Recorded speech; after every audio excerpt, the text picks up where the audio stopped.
Selamat malam, kita ketemu lagi ya untuk belajar sama-sama dengan Lidata Komputer Samarinda.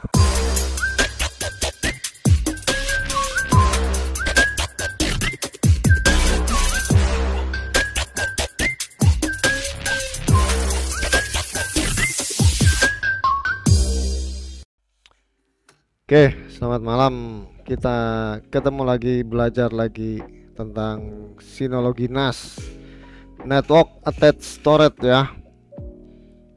Ini barang memang cukup bagus lah untuk menggantikan storage-nya dari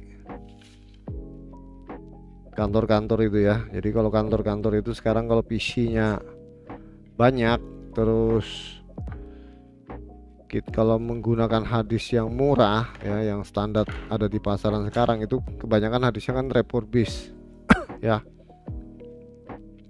Hadis refurbished itu gampang rusak. Nah, solusinya kita gunakan NAS atau Network Attached Storage Server ya. Ini server NAS itu kita pakai itu, jadi itu bisa membantulah data terpusat, nanti backupnya gampang, manajemennya gampang, pengaturan usernya juga gampang. Berbeda dengan kalau kita menggunakan PC, OS-nya pakai Windows 10 atau Windows 11 atau Windows 7. Itu pengaturan usernya susah ya. Jadi permissionnya, otoritasnya untuk ngatur otorisasinya tuh susah. Jadi permissionnya masing-masing user tuh susah. Makanya kita gunakan NAS, karena NAS ini menurut saya cukup bagus dan cukup mudah. Oke, kita lanjut. Hari ini kita belajar tentang, kemarin ada 4 yang pertama, ini yang 4 berikutnya ya, yaitu apa namanya, file service, terus ada usernya, terus ada apa, oh sorry, hari ini external access ya, external access, LAN sama security ya. Kita coba masuk ke browsernya ya. Jadi ngakses Synology kan ada dua. Pertama tadi Synology Assistant, atau kita langsung ke browser. Kalau kita tahu ada IP addressnya si Synology ya. Nah ini kalau kemarin saya sudah masuk, ini kesimpan di sini. Jadi kesimpan dari browser ini di save-nya. Jadi kalau kita enggak ya kita kasih IP addressnya ini 192.168.1.7, portnya 5000 ya. Oke, nah ini saya udah masuk. Kebetulan tadi saya sudah masuk. Jadi ini masuk, dia tidak menanyakan password lagi. Kalau dia baru ya, dia pasti nanyakan password ya. Jadi kita masuk itu dia tanyakan password. Oke, kita ganti ya. Ini gambarnya kita gantilah, gambar yang lain.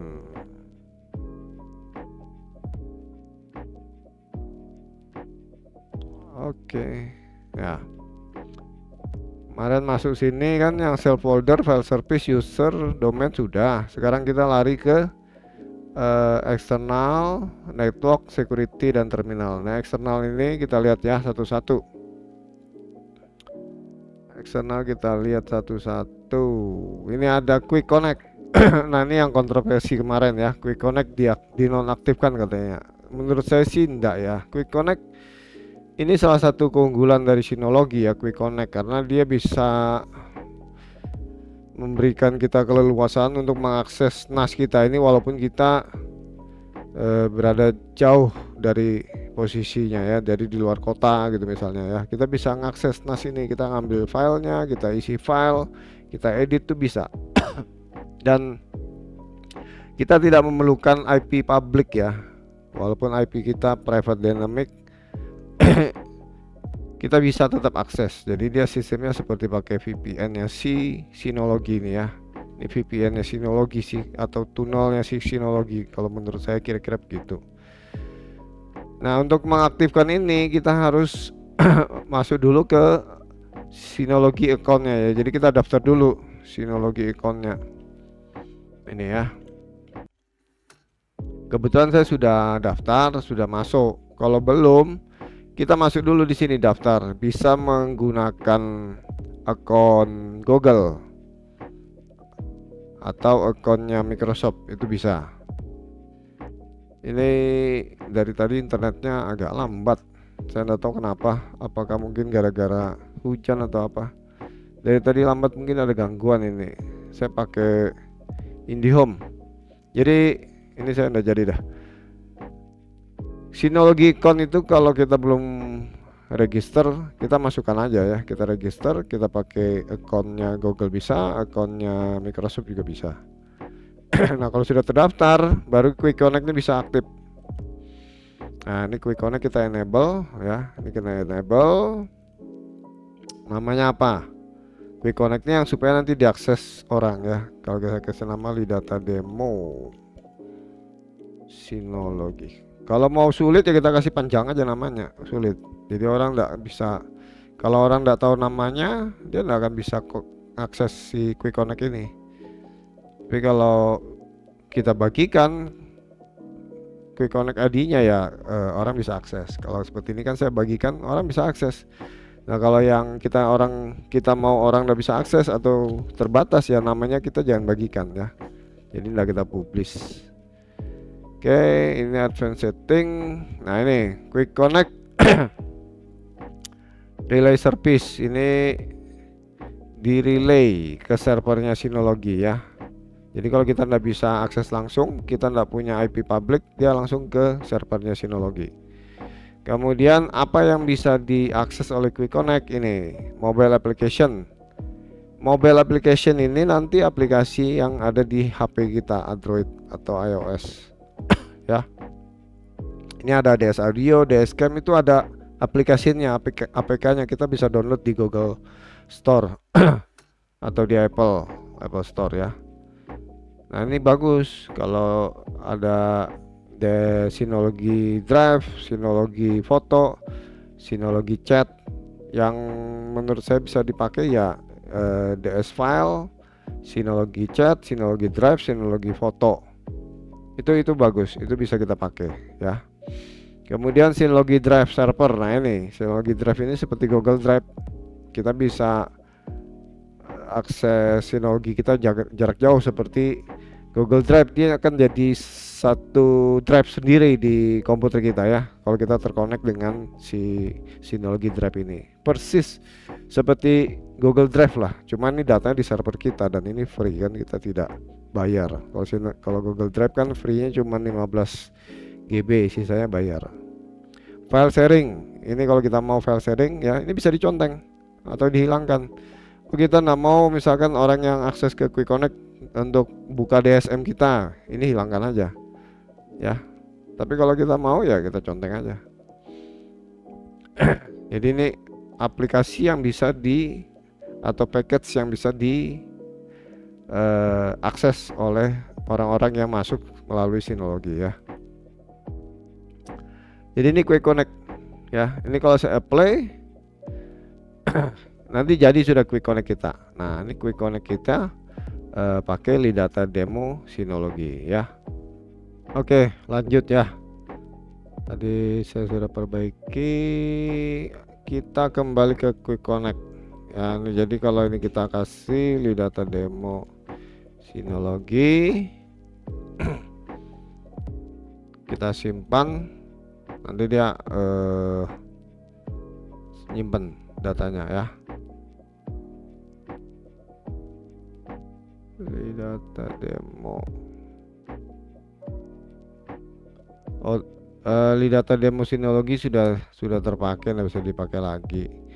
Berarti kita ganti dah. Mungkin yang tadi error itu Demo Synology Lidata. Oke. Mungkin yang sudah terpakai itu tadi error, jadi namanya ke situ. Nah ini initializing dia ya. Tadi nggak bisa karena internetnya error. Saya nggak tahu kenapa. Oke, nah ini dapat sudah. Jadi nanti kalau kita mau mengakses kita pakai ini ya, Quick Connect tuh ya, Demo Synology Lidata, pakai HTTP ini ya. Jadi web linknya ini. Kalau nak Quick Connect ID-nya Demo Synology Lidata ya. Nah, tadi ada informasinya kalau kita tidak punya IP public, di sini tadi ya. Dia akan relay ke Synology server. Kalau di kita, daerah kita, Synology servernya ada di Singapura. Jadi nanti dia ke Singapura, masuk ke sana baru ke sini. Ya, nanti kita coba. Kemudian DDNS ini Dynamic DNS. Ini kalau kita mau tambahkan bisa Dynamic DNS ya. Cuman ini harus IP public. Jadi harus port forwardingnya bisa. Kalau enggak bisa Dynamic DNS ini. Beberapa kali saya coba sih pakai provider lain ya. Ini kan banyak providernya. DNS ini ada noip.com. noip.com juga saya coba di IndiHome saya atau di modem internet saya nggak bisa ya, karena tetap dia minta port forwardingnya. Kalau nggak bisa port forwarding nggak bisa ya. Jadi DNS ini bisa kalau ada port forwarding. Saya nggak tahu apakah caranya salah dari saya atau gimana. Mungkin kalau ada teman-teman yang bisa ngasih informasi silahkan komen ya. Kemudian router configuration. Nah ini routernya ya. Sebetulnya ini yang katanya kemarin harus dicek routernya bisa dikoneksi luar atau enggak. Ini sebetulnya bukan itu ya. Ini cek port forwardingnya bisa atau enggak. Kalau kita pakai routernya merek Synology, kan Synology juga keluarkan router ya, fisiknya itu, routernya itu, alatnya, dia akan cek ini bisa secara langsung, dia tahu kita bisa port forwarding enggak, detect informationnya ini sampai sini. Ini kalau kita jalankan lama nanti sampai detect return informationnya enggak selesai error. Jadi dia cek satu-satu ya. Kebanyakan sih errornya nanti bukan error ya, informasinya kita menggunakan dua router. Memang saya juga menggunakan dua router. Satu router dari IndiHome-nya, satu router untuk WiFi tambahan access point saya ya. Jadi dua router dia anggap itu sebagai permasalahan, sehingga routernya harus di mode bridge ya. Nah kalau mode bridge si modemnya IndiHome nggak bisa mode bridge ya. Saya coba 2-3 kali nggak bisa itu mode bridge-nya, pasti kembali lagi ke mode awal. Jadi memang diprotek sama IndiHome-nya supaya tidak bisa mode bridge ya. Jadi ini nggak bisa dipakai, ini sebenarnya nggak bisa dipakai. Kita nggak perlu ini. Kemudian Advent, nah ini port dari DSM. Jadi DSM ini portnya 5000 sama 51, ini default ya. Ini mau kita ganti boleh, nah kita ganti juga boleh ya. Sebetulnya sih ini kalau kita ganti juga pengaruhnya enggak terlalu besar lah dengan default port ini. Mau kita kasih angka berapa juga ya, karena ini udah defaultnya. Yang penting kita waktu masuk loginnya jangan dikasih sembarang ya. Kedua, kalau kita tidak bisa port forwarding modem kita nggak bisa, orang juga nggak bisa masuk ya. Jadi ini quick connect, DNS, router configuration, Advent. Nah ini yang kedua network. Ini network dari kita punya NAS ya. Gateway-nya ini karena saya pakai IndiHome, gateway-nya biasa pakai ini 1.1, ini default. Jadi dia langsung masuk. Kalau kita mau bikin DNS yang ini gateway-nya sudah ya. Nah ini DNS-nya, dynamic domain name servernya ya. Domain name service-nya ini kita mau isi apa? Defaultnya sih ya sama dengan gateway. Kalau kita mau kasih 1.1.1 punyanya Cloudflare bisa, atau 8 itu punyanya Google bisa ya. Tapi kalau kita mau defaultnya aja ya enggak usah, kita ikut aja nih, ikut yang gateway. Kemudian proxy. Proxy kita mau connect enggak? Kita mau connect server kita lewat proxy enggak ya? Kalau kita lewat proxy harus tahu ini addressnya proxy kita di mana. Kalau kita enggak punya ya enggak usah ya. Tetap juga nanti pakai IP-nya public ya kalau proxy. Kemudian network interface. Nah ini network ini yang tadi kan LAN-nya kita ya, LAN-nya kita ini. Yang ini networknya interface kita ya. Saya pakai DHCP. ya. Jadi DHCP aja, dynamic. Berubah terus kalau mati ya, modemnya mati dia baca lagi. Kemarin tuh 1.5, jadi 192.168 1.5 mati lampu, modem mati, server mati, nyala lagi dia kasih 1.7. Jadi ini DHCP tergantung dari servernya ya, tergantung dari routernya. Si IndiHome punya modem itu ada routernya, dia kasih berapa IP-nya untuk si NAS ini ya. Nah ini kita bisa ganti sebetulnya. Jadi kalau misalkan saya nggak mau berubah-ubah, saya mau statik, ya diganti aja manual di sini ya. Ini kita manual, kita kasih sini ya. Gateway-nya juga kita isi. Kalau kita mau jadikan itu default gateway, si NAS ini bisa juga conteng ini ya. Ini MTU value manual atau otomatis sih 1500 ya. Terus enable VLAN ini virtual LAN, saya masih belum tahu ya virtual LAN ini untuk apa. Make sure client computer take VLAN saya nggak tahu, nanti saya pelajari lah. Kalau nanti saya bisa bagi informasi, saya bagi informasi ya. IP versi 6 ini di off aja, terus 802.1x juga di off ya. Ini sinyalnya protect network. Oke, kemudian jadi ini kalau kita mau static tidak dynamic ya, kita manual aja isi ya. Jadi kita tahu sudah, misalnya kita set 192.168 100 misalkan ya, kita set aja, nanti akan dapat, biar mati lampu, biar dia dinyalakan lagi, dia akan IP-nya tetap 100.100 ya. Traffic control ini untuk mengontrol port-port yang dibaca ya. Port-port dibaca ini yang mana aja, ini kayak lognya lah ya. Kemudian static route ini untuk routing IP kita. Ini saya tidak bisa coba ini ya, karena ini harus IP public 1 ya, saya tidak punya IP public. Kemudian connectivity ini HTTP versi 2 ya, yang pakai encrypt supaya speednya lebih cepat. Kemudian ini HTTP responnya, ini diconteng 2 defaultnya begitu ya, jadi tidak saya robah. Oke, terus security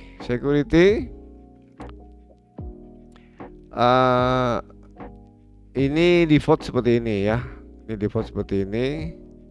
Kemudian login settingnya, kalau usernya masuk ke DSM tapi tidak menggunakan apa-apa ya, idle, dia logout selama 15 menit. Kalau idle dia logout ya. Tapi kita kasih pilihan nih, allow user to stay sign in on web browser. Ini bolehkan user untuk, kalau dia ada pilihannya stay sign in dicontek sama si user, ini dia boleh ya. Kemudian allow user on web browser to skip two-factor authentication by trusting device. Ini juga ada pilihan kalau komputer yang kita gunakan ini sudah trusting, sudah sering dipakai, dia bisa melewati 2 faktor autentikasi itu. Jadi kalau ini kita conteng, dia boleh begitu. Tapi kalau kita tidak conteng, 2 faktor autentikasi tetap dijalankan. Itu kalau kita pilih ya, autentikasinya 2. Tapi kalau yang ini kan saya 1. Kalau 1 ya tetap 1 aja. Trusted proxy, ini proxy ya. Kalau kita tidak punya ya tidak bisa, tidak ada.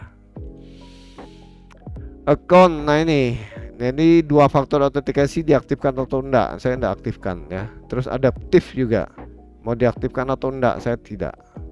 Adaptif ini nanti dia pakai aplikasi nggak salah di handphone untuk semacam passwordnya lah ya. Account protection, nah ini bisa enable account protection. Kita bisa, sebenarnya banyak ya untuk mengamankan akun kita ini ya. Account protection, kalau akunnya tidak di trusted, itu berapa kali dia login, waktunya berapa lama, Kalau 5 kali login nggak bisa dipakai lagi IP itu bisa ya. Ya di sini dia ya. Terus trusted client, kalau kliennya gagal masuk 10 kali itu udah bisa. Waktunya 1 menit. Ini untuk menghalangi, kalau waktu ini sih untuk menghalangi bot ya, robot-robot program yang mau mengakses sinologi kita ya. Ini kalau kita mau conteng bisa. Kalau saya tidak conteng juga bisa. Jadi ini ada proteksinya sudah ya, beberapa proteksi sudah. Ada two factor, ada account protection. Nah, kemudian security lagi firewall. Ini enable kan aja firewall kalau mau ya. Defaultnya sih enggak enable. Profilnya juga bisa kita ganti sebetulnya ya. Profilnya bisa kita ganti. Jadi firewall ini kita mau menjaga port-port mana ya, itu bisa. Jadi istilahnya enggak inilah. Banyak banyak yang apa namanya, penghalangnya ya. Jadi kita tidak perlu lagi beli firewall atau bikin firewall baru ya. Nah, ini port-port yang mana kita mau ambil, yang mana yang kita bolehkan ya. Ini kita setting boleh dari sini ya. Tapi kalau di default ya aktif semua lah gitu defaultnya ya. Ini firewall protection, auto block. Ini auto block ini ya tadi sama ya dengan account. Jadi kalau dia masuk 10 kali login gagal, dia tidak bisa masuk lagi ya.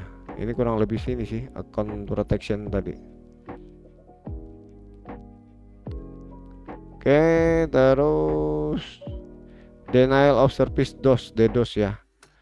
Ini kalau kita mau diserang sama apa attacker dari internet ya, kita bisa pakai ini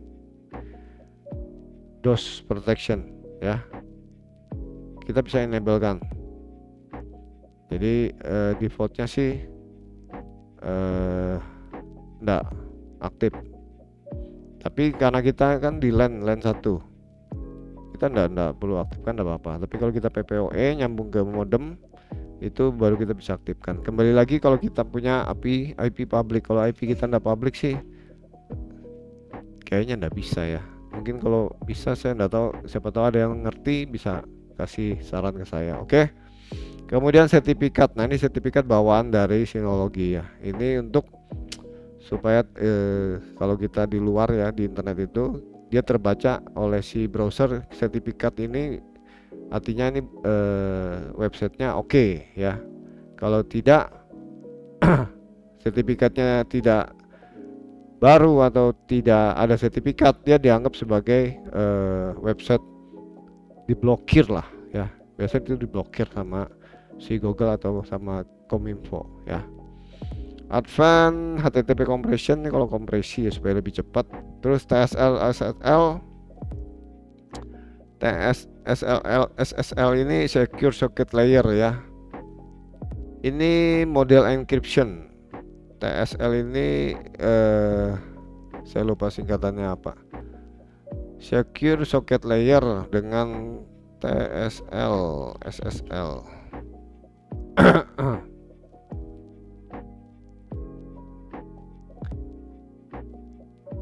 Wah, internetnya lambat mungkin gara-gara sepak bola ini ya. Ada sepak bola Indonesia Jepang. Kayaknya gara-gara itu banyak orang nonton. Jadi internetnya lambat. Ya sudah. SSL ya. Ini model kompresi. Ini kita mau apa? Kita mau modern, intermediate atau old. Ini settingan dari secure encryption-nya ya. Oke, ini defaultnya intermediate.